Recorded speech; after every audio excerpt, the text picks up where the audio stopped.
Hi, I'm Simon Bestwick, and this is Singing Back the Dark. It's a collection of 5 short stories of mine published by Steve Shaw at Black Shuck Books in his series of mini collections of Shadows. Like all the Shadows collections, the stories in Singing Back the Dark are linked by a common theme, which in this case is that of music.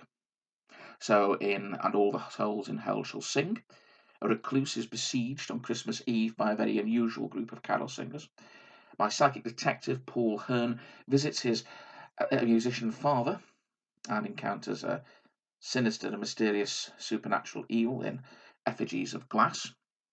And in Hard Time Killing Floor Blues and Moon Going Down, blues singer Ace Gronchale, traveling America during the Great Depression, comes to grips with both human and supernatural evil.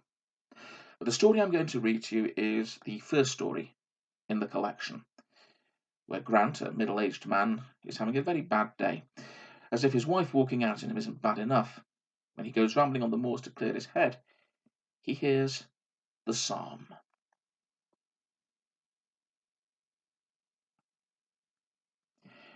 Grant kept walking as the air grew damp and cold. There didn't seem much point turning back with Sheila gone. The house was bigger, colder in her absence. The spaces she'd left in the drawers and wardrobe where dresses, underwear, tights, and shoes had been gaped like wounds. It would have been easy to close them, sweep the stacks of socks and boxer shorts, hangered shirts and trousers to fill the gaps, but he didn't. It would be a final concession that her departure was permanent, one he knew he couldn't bear if he made it now.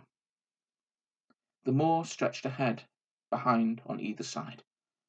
From his left came the distant swishing of cars back and forth along the motorway. He veered right, under the humming wires of a pylon. He wanted civilization left far behind. The damp air burned his lungs like petrol fumes. His cagoule flapped around him, his boots, sturdy and sensible, squelched in the mud. Moist wind stung his face. It should just have been another Sunday. They'd go hiking like they always did, except he'd gone to B&Q yesterday and come home to find Sheila gone. He'd been buying shelving to put up at her suggestion. It was gathering dust or damp in the garage now. That hurt most of all. She'd planned it, been waiting, suggested the shelving just to get him out of the house. When had she packed? Not that it mattered. He'd driven out across Lancashire, to the moors, and avoided the paths they normally took. Sheila had never been adventurous. He'd never thought of himself as such either. Curious, perhaps, that was what was drawing him out across the moor. But it was November and gone 3 o'clock. Soon it would be dark. Grant knew he should turn back, while the path was easy to find, that it was easy to get lost. But he pressed on. When he'd walked the anger, the bitterness, and the grief out of his system, at least for now, and focused again on the world around him, he realized the air was the dull leaden grey of dusk. He looked at his watch. 20 to 4. Time to turn back. But which way? He turned, double back, he presumed, but there were no landmarks. He couldn't even hear the traffic. A pylon, then. The power lines would cross the motorway or human habitation at some point. He didn't want to die, lost and alone of hypothermia. They'd say it was suicide, and he wouldn't give in so easily. He looked around, but he couldn't see a pylon anywhere. There must be one, though. That faint humming sound he could hear. What else could it be? Grant turned and started walking. His breath billowed whitely out ahead of him. But it wasn't the only white, to his dismay. He saw long white fingers of mist extending down on either side of him. Looking back, he made out the white mass of it cresting the rise 100 yards to his rear, seeping down. Don't panic, he told himself. Do not panic. If you panic, out here in this, you will die.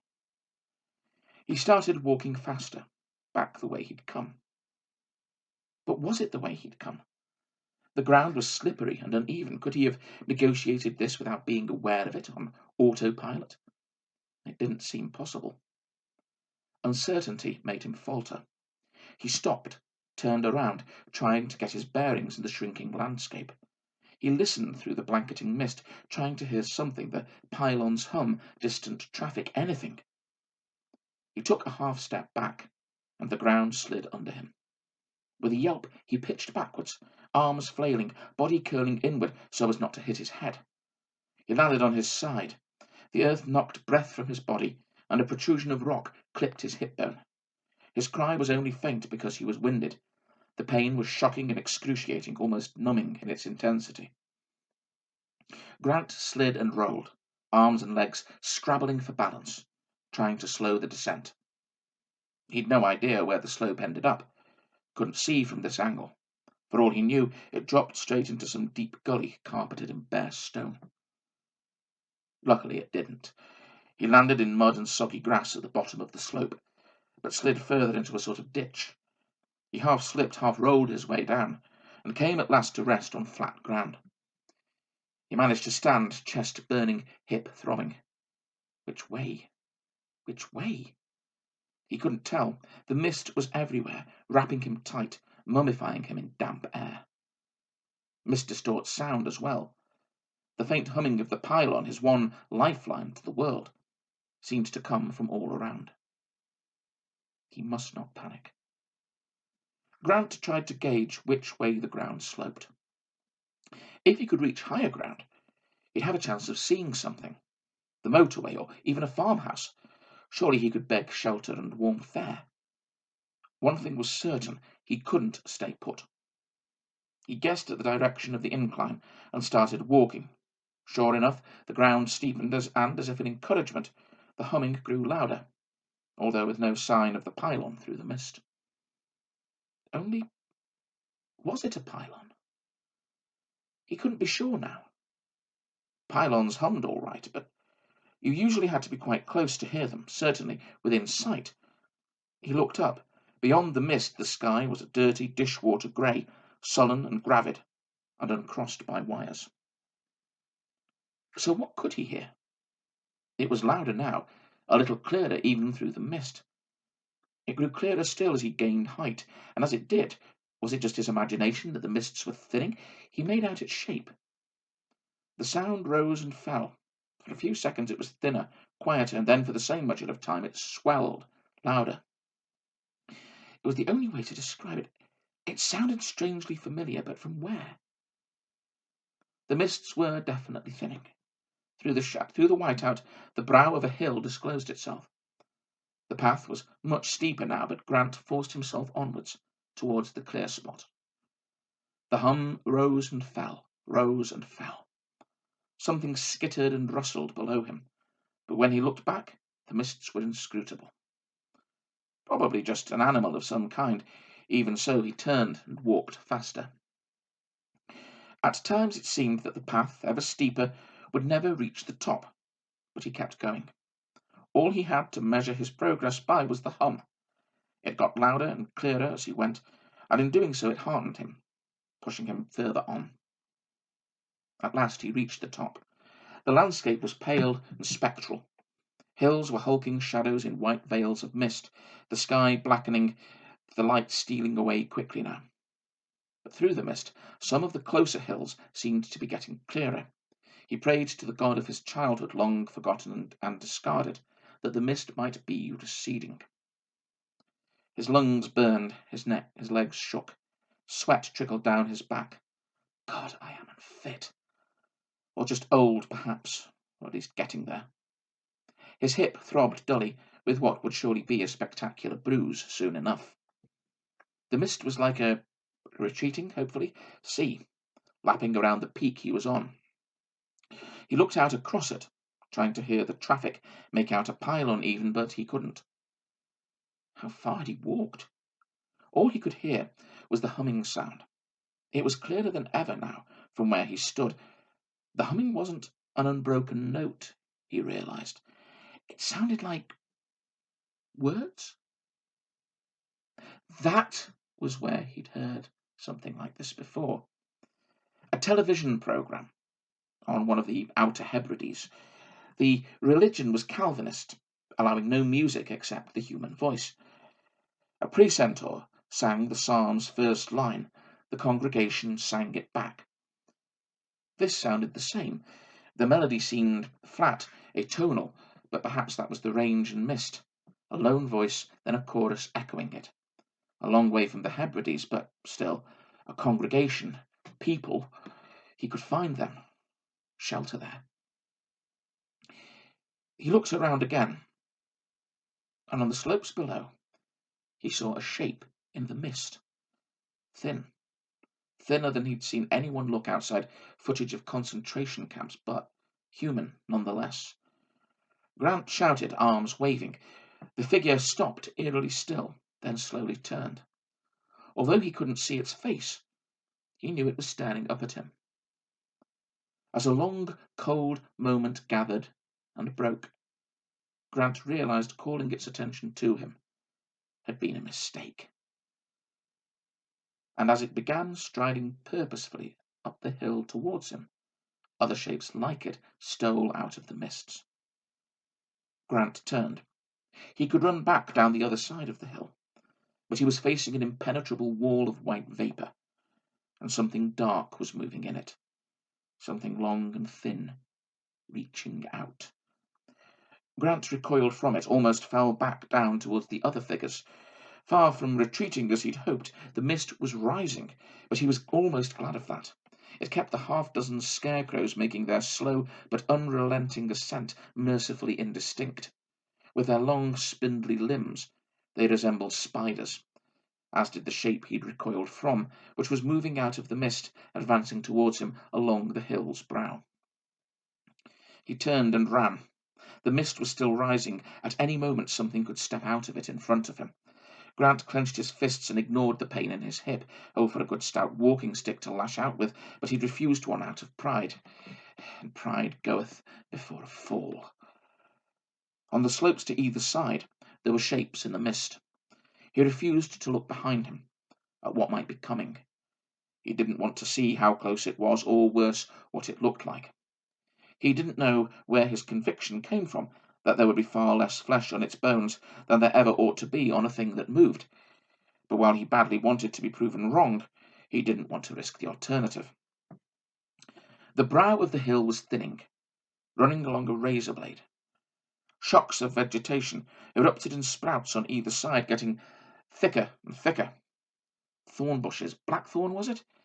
Through the hoarse rasping of his breath and the thumping of his heart, he heard the psalm grow louder. It drove into him from the side. He whirled to face it. To his right, a narrow, winding path was flanked by high thorn bushes that rose so high on either side they threatened to meet in a long extended arch or cloister. The mist was a thin veil in the falling dark.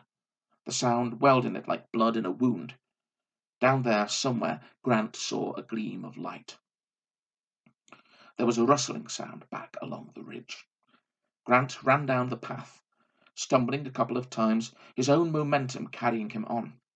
He almost overbalanced, and had to catch at the bushes. Pain ripped through his hand, and he yelped again. The psalm didn't falter, though, and it drew him on. Grant stumbled onwards. The light gleamed through mist at the foot of the path, where the tunnel of blackthorn opened out. It didn't matter. Between the light and the psalm, he had his beacon now. Past the bushes there were trees. 3 or 4 yews, branches already bare, rose like outspread skeletal hands. Pines rose up behind a small stone chapel. From a post outside it, an old-fashioned oil lamp swung. It was a small building, looked almost as if built from dry stone, with a low triangular roof and a small steeple or bell tower little more than a shapeless lump at one end. The psalm drifted from its doorway.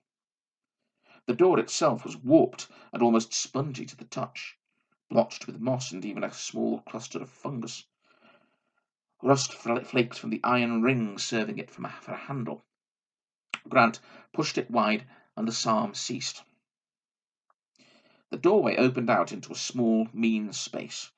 In the thick dusk, lit only by glimmers stealing in through the glassless windows, Grant saw pews each side of the aisle, little more than benches. At the far end was a raised dais, with a bare table for an altar. No cross silhouetted against the broken window. threadbare carpet underfoot. The silence hurt, like the mist thickening outside the windows, cloaking the dimming light. It had physical presence and force. The psalm had led him here. How or why he didn't know. But here was shelter, here was the chance of rest and warmth if... Outside the light died. The lantern extinguished, and there were rustling and scraping sounds, like twigs or something almost as naked, dragging over stones. Grant turned towards the door, and then he heard the psalm again. It came from the altar, this time so loud it pushed against his back like hands, and he physically stumbled. When he turned, 7 figures were standing on the dais before the altar bench. At first he thought they must be nothing more than shadows and mist. He could see the altar bench through them, the last dying light in the sky beyond. But then they were solid, and there was no disputing them. They wore robes, frayed and tattered at the sleeves and hems, worn and patched with mildew, and cowls that were deep cups of shadow, drowning their faces, for which Grant was thankful. The tallest figure in the centre sang, although Grant couldn't make out the words or even the language. Its voice was the wind moaning in the hollow stone throat of a cave. The second it finished, the others echoed its song with their own. The sleeves of their robes all met and overlapped and hid their hands from view. But that mercy was short-lived, as the central figure, the precentaur, Grant thought, stepped from the dais into the aisle, and the others followed. The figure to the left of it extended a pyx, the box that held the host at Mass when Grant was a child, and the long scraping twigs of its free hand caught the lid and pulled it back to show Grant emptiness. The one to the right proffered a dulled pewter chalice. The precentaur reached under its robes. The blood and the body, Grant thought, as it drew something out, something long, gleaming and sharp. The blood and the body. In a moment he might see what was inside their cowls. That, as much as anything else, made him turn back towards the door. But it was already swinging open. The precentaur sang another line, and the response this time was loudest of all as the congregation filed in. Thanks very much for listening. I hope you've enjoyed the story. You can get this from Blackshirt Books. The Kindle edition is 99p, which is a bargain, and there are a whole load more books in this series by some fantastic writers like Gary McMahon and Kit Power, and many more, who you should definitely give yourself the chance to read. Okay, so thanks very much for listening. Have a great day.